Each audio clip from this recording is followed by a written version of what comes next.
The Roman Empire stands as a testament to human ambition, organization, and military might.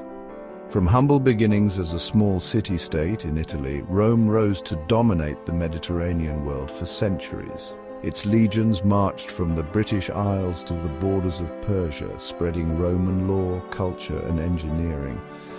At its peak, under emperors like Trajan and Hadrian, the Roman Empire encompassed a vast territory and a flourishing civilization.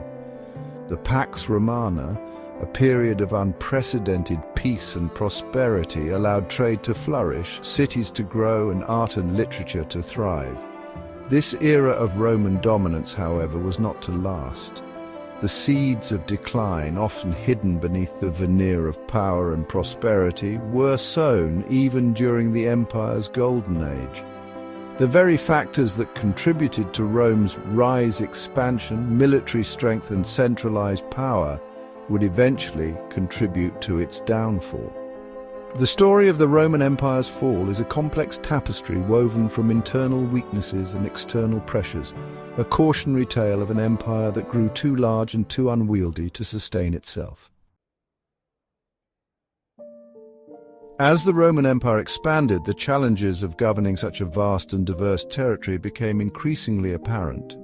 Recognizing the difficulties of centralized rule, Emperor Diocletian implemented a significant reform in 286 AD, the division of the empire into two halves. The Western Roman Empire, with its capital in Rome, encompassed territories primarily in Western and Southern Europe, while the Eastern Roman Empire, with its capital in Constantinople, governed the Eastern Mediterranean, including Greece, Anatolia, and Egypt. This division, while intended to improve administration and defense, ultimately exacerbated the growing rift between the two halves. The Western Roman Empire, heavily reliant on its legions and facing increasing pressure from migrating Germanic tribes, struggled to maintain its authority and economic stability. In contrast, the Eastern Roman Empire, with its wealthier provinces and more secure borders, proved more resilient and would survive for centuries as the Byzantine Empire. The division of the empire, therefore, marked a significant turning point in Roman history, setting the stage for the decline and eventual fall of the Western Roman Empire. While external pressures undoubtedly played a role in the fall of the Western Roman Empire, internal struggles significantly weakened its foundations, making it vulnerable to collapse. One of the most pressing issues was political instability. The Roman Empire had always been plagued by power struggles, but these became increasingly frequent and violent in the latter centuries. Emperors rose and fell in rapid succession, often assassinated by rivals or overthrown by their own troops.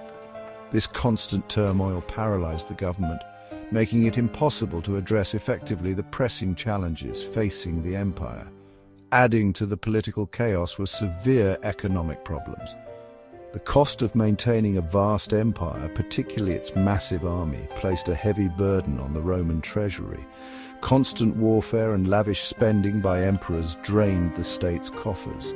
To make matters worse, the Roman economy, heavily reliant on slave labor, faced declining productivity and innovation. Inflation soared, trade networks disrupted, and the once prosperous empire found itself grappling with a shrinking tax base and a deteriorating infrastructure. As internal struggles weakened the Western Roman Empire from within, external pressures mounted, particularly from migrating Germanic tribes. These tribes, driven by a combination of factors including climate change, overpopulation, and pressure from the Huns in the east, sought new lands to settle.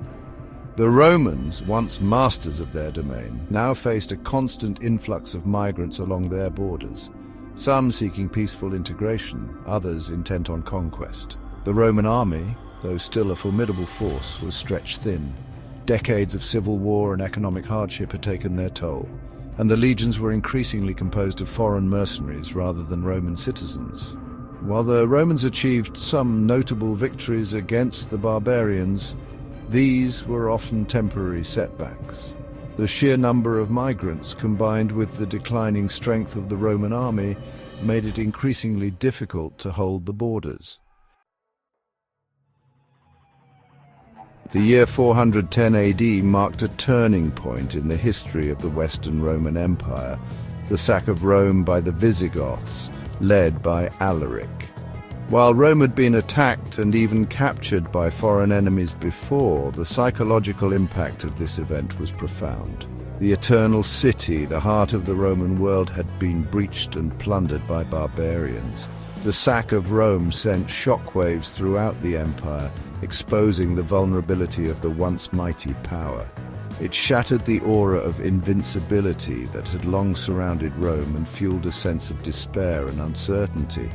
Although the city itself would recover and even briefly regain its status as the capital, the sack of Rome in 410 AD serves as a stark symbol of the Western Roman Empire's irreversible decline.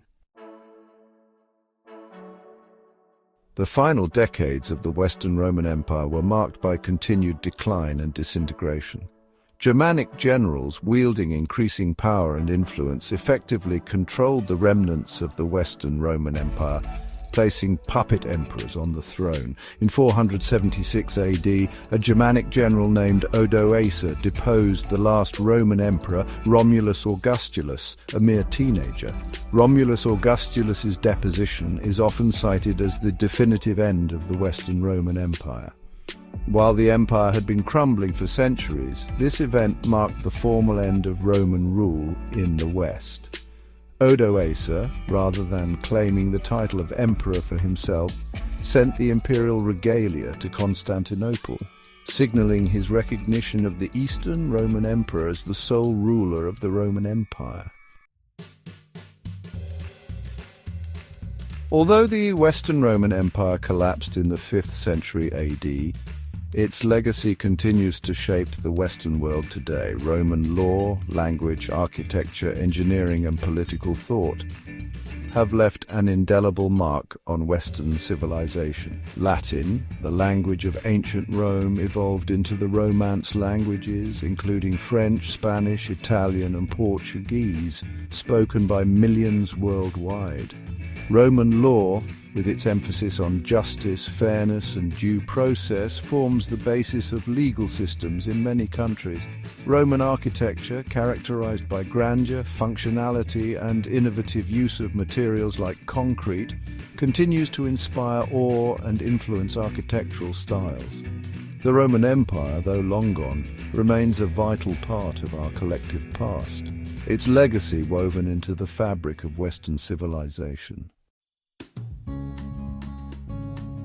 The fall of the Western Roman Empire was not a single event, but rather a long and complex process, a gradual unraveling brought about by a confluence of factors. Internal struggles, including political instability, economic woes, and social decay, weakened the empire from within, making it vulnerable to external pressures. The constant influx of migrating Germanic tribes seeking new lands and opportunities further strained the empire's dwindling resources and ultimately led to its collapse. The fall of the Western Roman Empire, however, does not signify the complete erasure of Roman civilization. The Eastern Roman Empire, later known as the Byzantine Empire, preserved much of Roman culture, law, and traditions for centuries to come.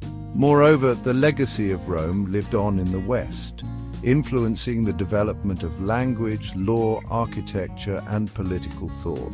The Roman Empire may have fallen, but its influence continues to resonate through the ages, a testament to the enduring power of ideas and the lasting impact of one of history's most influential civilizations.